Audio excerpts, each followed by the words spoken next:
All right, that brings us to our next matchup here in the women's strawweight division, as we have Bruna Brasil coming in at plus 150, going up against Souza, who comes in at minus 175. Now, starting off on the Brasil side of things, she's coming off of a dominant decision victory over Shi Ming, who was getting a big push from the UFC. Now, that fight was one of those weird circumstances where they put it on a road to UFC card and made it the headlining bout of that fight night.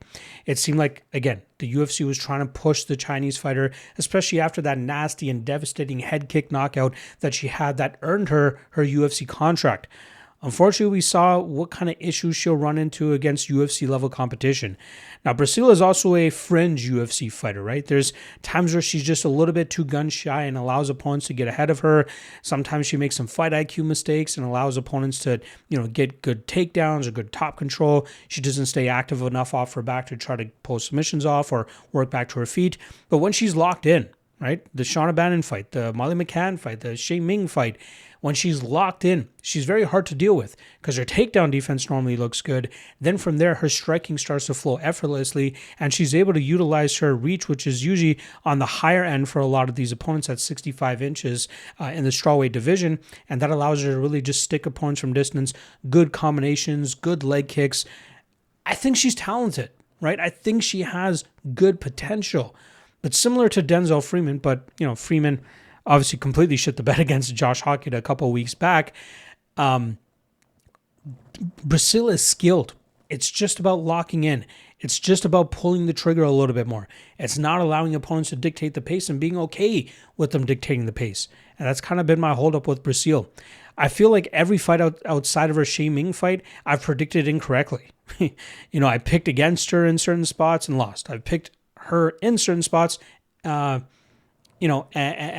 she's won. So that's kind of been my holdup with the Bruna Brasil fight, no matter who she ends up going up against.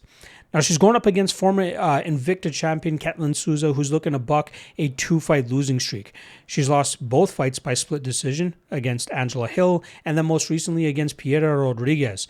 Now, I thought the Rodriguez fight was a little bit more convincing for Rodriguez, so I don't think that should have been a split to begin with. I think Rodriguez mixed in takedowns at opportune moments, had some good control time, and it really muzzled Souza's offense for the most part. I'm really struggling to get a finger on Souza's game, right? She seems mediocre all around. Even though she was an Invicta champion, the fighter that she beat was pretty mediocre to abysmal level of talent. And she didn't even get to defend the title because she got signed to the UFC almost immediately. To me, she looks like she plods forward, throws big shots. That's how she was able to catch Haragui and then eventually find that submission at the Noche UFC event at the Sphere.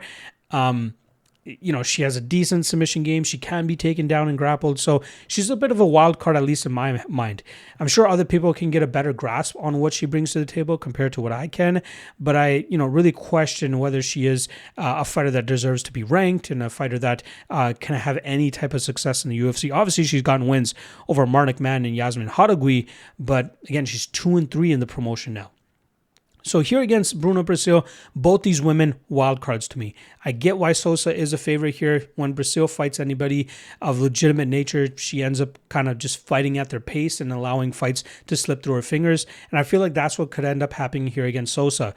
I think Brasil can move well from distance, maybe land some good jabs and good kicks, but I think Souza will do a good enough job in terms of corralling her against the cage and either mixing it up in the clinch, landing some bombs of her own once she gets Brasil behind the warning track, and again, landing some takedowns, getting some good top control, and really just stifling that pedestrian approach that Brasil approaches some of her fights with. So I'm going to go I'm going to go Souza here. Very low confidence. I think she grinds this fight out, and I think she wins it on the scorecards.